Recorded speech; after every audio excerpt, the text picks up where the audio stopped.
Hi everyone, happy Mother's Day. I know that many of us are excited to celebrate Mother's Day with our moms this weekend, and some of us, though, aren't able to be with our moms for whatever reason. I know I'm really missing my mom. She's in Missouri right now, and we can't be together, so happy Mother's Day, Mom! I have a story to share with you this week, and this is a story that I've been reading for a long time. I think I first read this story with my mom when I was young, and it's called 5 Minutes Peace.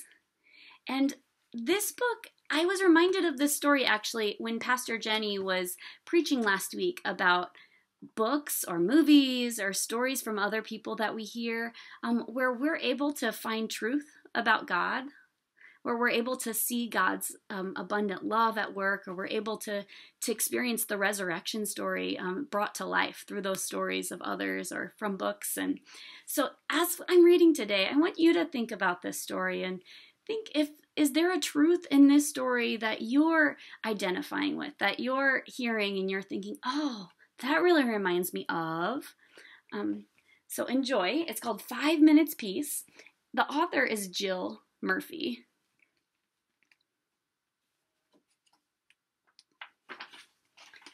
The children were having breakfast. This was not a pleasant sight. I hope this isn't what it looks like when you eat breakfast at home. Mrs. Large took a tray from the cupboard. She set it with a teapot, a milk jug, her favorite cup and saucer, a plate of marmalade toast, and a leftover cake from yesterday. She stuffed the morning paper into her pocket and sneaked off toward the door. Now, why would a mother need to be sneaking away? Where are you going with that tray, Mom? Asked Laura. To the bathroom, said Mrs. Large. Why? Asked the other two children. Because I want 5 minutes peace from all of you, said Mrs. Large. That's why. Can we come? Asked Lester as they trailed up the stairs behind her. No, said Mrs. Large, you can't. What shall we do then? Asked Laura. You can play, said Mrs. Large, downstairs, by yourselves, and keep an eye on the baby. I'm not a baby, muttered the little one.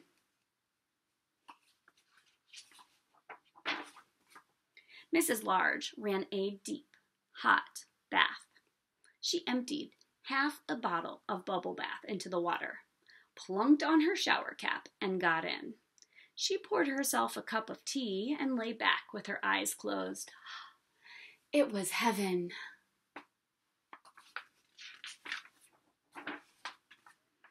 Can I play you my tune? Asked Lester. Mrs. Large opened one eye. Must you? She asked. I've been practicing, said Lester. You told me to. Can I? Please, just for 1 minute. Go on, then, sighed Mrs. Large. So Lester played. He played Twinkle, Twinkle, Little Star 3.5 times.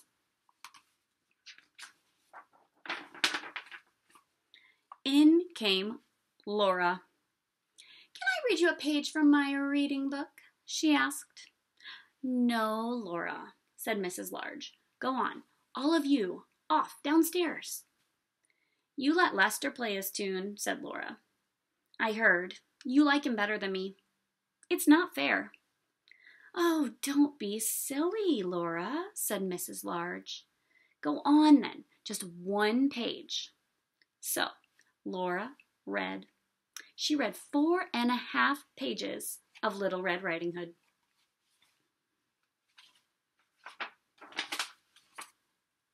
In came the little one with a trunk full of toys. For you, he beamed, flinging them all into the bathwater. Thank you, dear, said Mrs. Large weakly. Isn't it interesting that Mrs. Large never says no?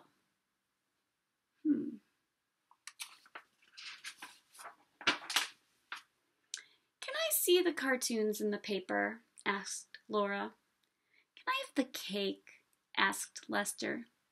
"Can I get in with you?" asked the little one. Mrs. Large groaned. "Ugh."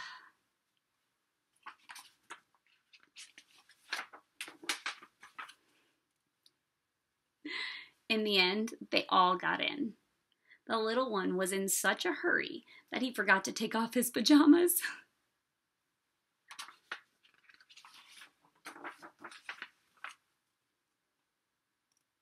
And off she went, downstairs, where she had 3 minutes and 45 seconds of peace before they all came to join her. Here they come.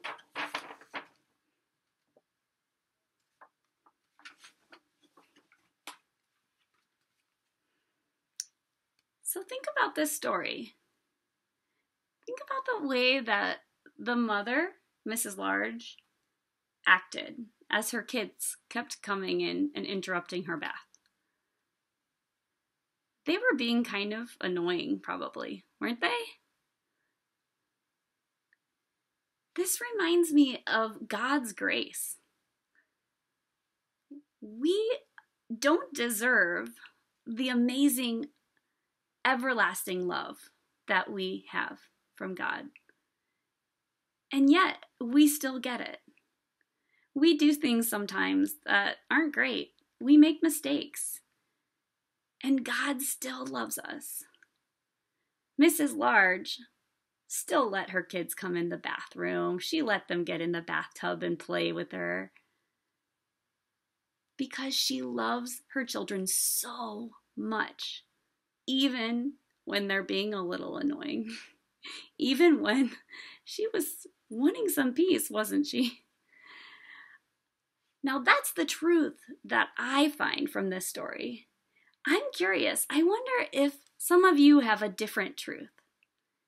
If maybe when you heard this story, it reminded you of something else, or if it made you think something differently from what I thought. I would love to hear your ideas.